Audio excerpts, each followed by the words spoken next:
Hola, guía. Buenos días. Saludos a los compañeros de la mesa y a todos los radioescuchas. Mañana es el 5 de mayo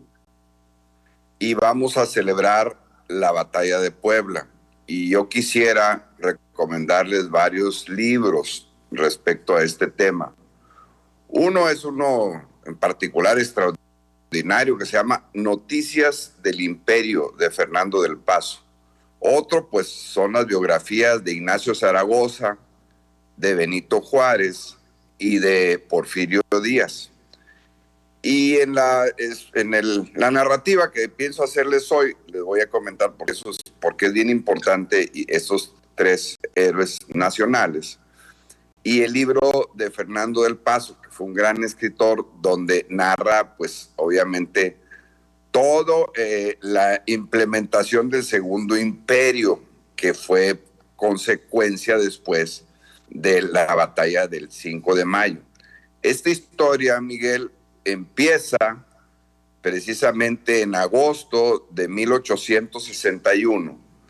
cuando Benito Juárez García, siendo presidente de México, decide suspender el pago de la deuda externa.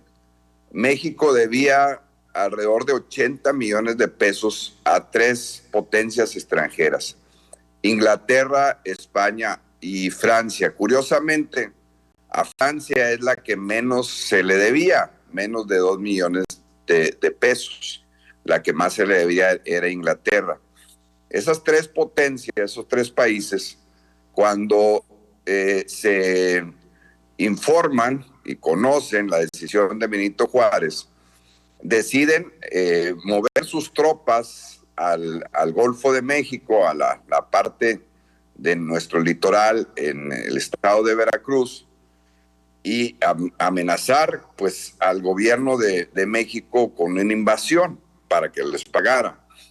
Inmediatamente Juárez, y esto se narra en estos libros y en este libro de Fernando del Paso, decide mandar a su secretario de Relaciones Exteriores, Manuel Doblado, para que dialogue, para que converse con estos tres representantes de estos tres países y pues acuerde un tema de una paz, un diálogo, que no queríamos la invasión, pero también, dada el quebranto de las finanzas públicas, Juárez sabía que no podía pagar y les propuso en los tratados de la soledad que finalmente se firmaron allí en Orizaba, en Córdoba, en esta región del puerto de Veracruz, y solamente Inglaterra y España aceptaron.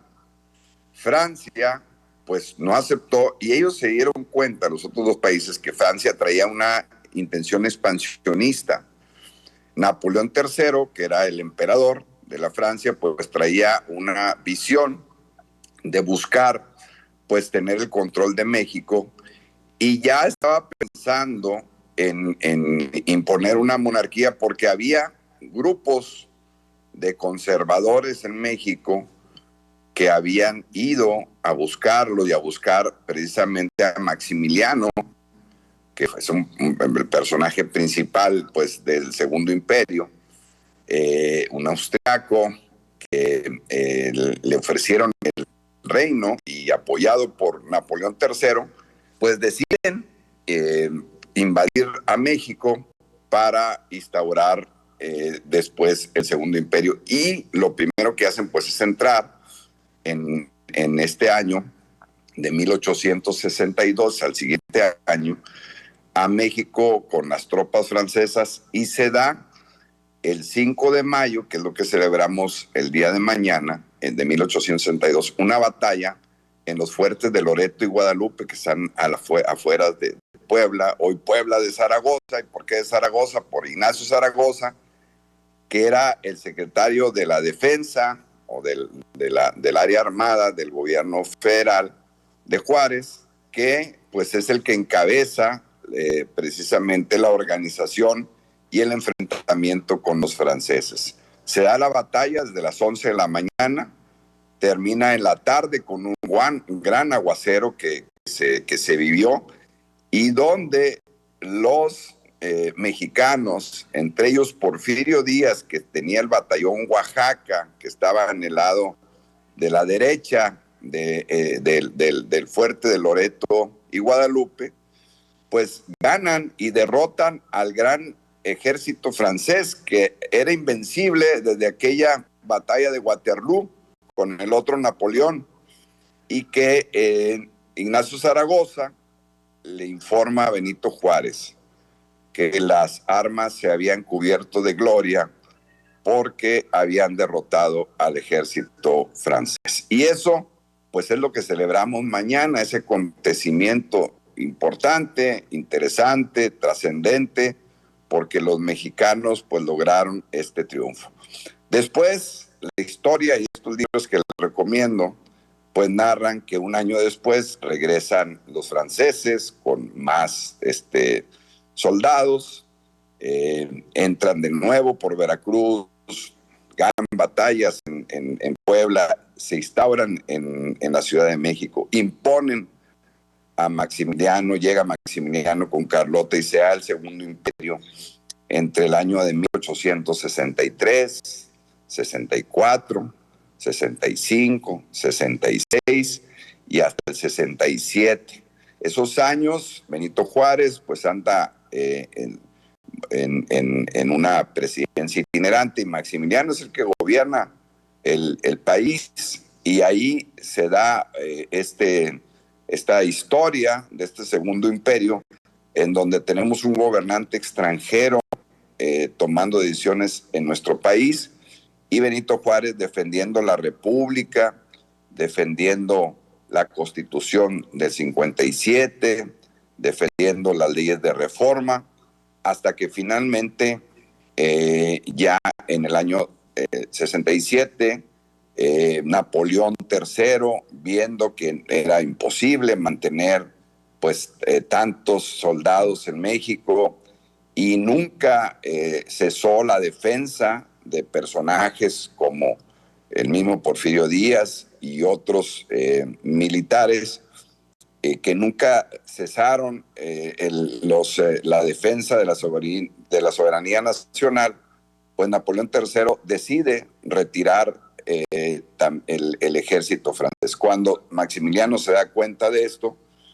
pues en primera instancia quiso huir, pero algunos de sus aliados mexicanos conservadores estaban a favor de que se quedara, lo convencen, se quedan y se esconden, o más bien se ubican en el estado de Querétaro, y ahí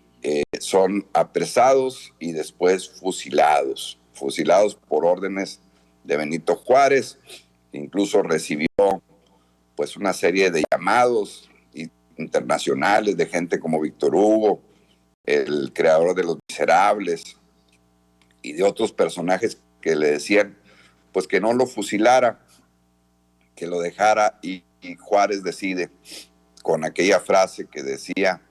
que no mataba al hombre, sino mataba la idea de que no podía alguien tener una decisión de invadir a nuestro país,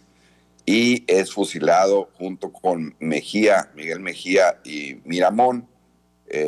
Maximiliano, en el Cerro de las Campanas, en la ciudad, en el estado de Querétaro.